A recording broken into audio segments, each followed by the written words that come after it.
The title of my project was Connecting Old Artists to New, and I was the only one who did it.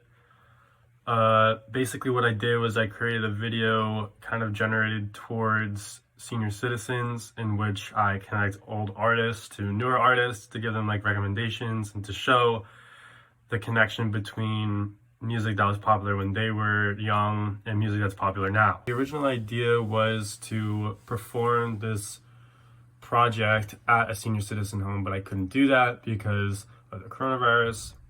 So I emailed like 3 senior citizen homes, but none of them got back to me. So I asked my grandparents, who actually live in a community, a senior citizen community, if they could show it at their place, and they said that they could. And then I also got my aunt to show it at the company that she works at too. So that's what I did. So basically the project is I made a 6-minute long video of me just explaining older artists and how they kind of not only inspire newer artists, but how they're connected and how they have the kind of the same sound, to try to get senior citizens to also listen to newer music and not just old music. So basically what it is just a video, and then I did covers of songs that were by older artists, and I did those covers with multiple different instruments in my room. And then I took videos of myself playing those instruments and then kind of like spliced it together in the editing process. And then I also talked over it. And then basically I was just explaining how old artists connect to new artists. So I'm just gonna play a clip from the video just to give you an idea of what I did. The first person we're going to start with is probably the most influential and popular country singer of all time, Johnny Cash. Johnny Cash was born in February 26, 1932 in Kingsland, Arkansas.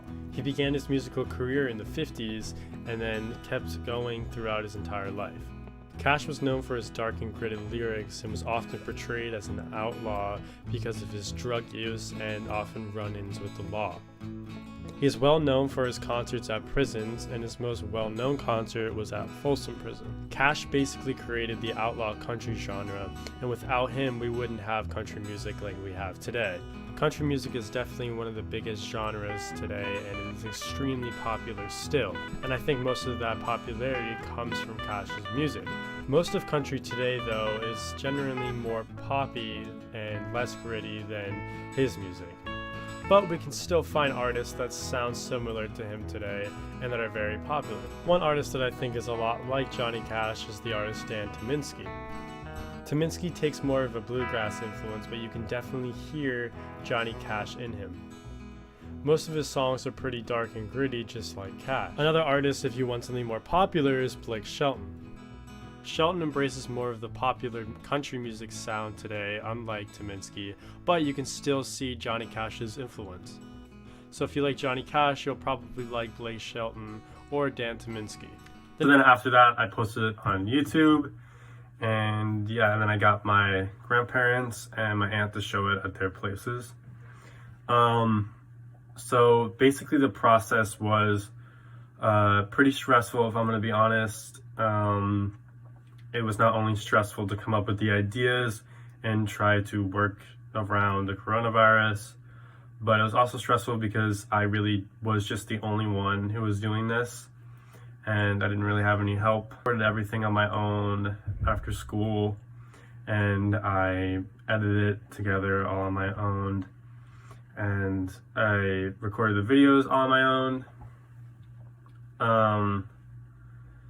It was also pretty stressful because I had to work on this project while also thinking about college, and also while trying to keep my grades at like a good place. Just the whole thing, it was a pretty interesting experience, but I felt like it was kind of too much for me, but I did it. I think it was kind of too much because I'm expected right now to be thinking a lot about colleges and applying and doing all that stuff, and at the same time, I had to have this project kind of like over my head the entire year, which was interesting.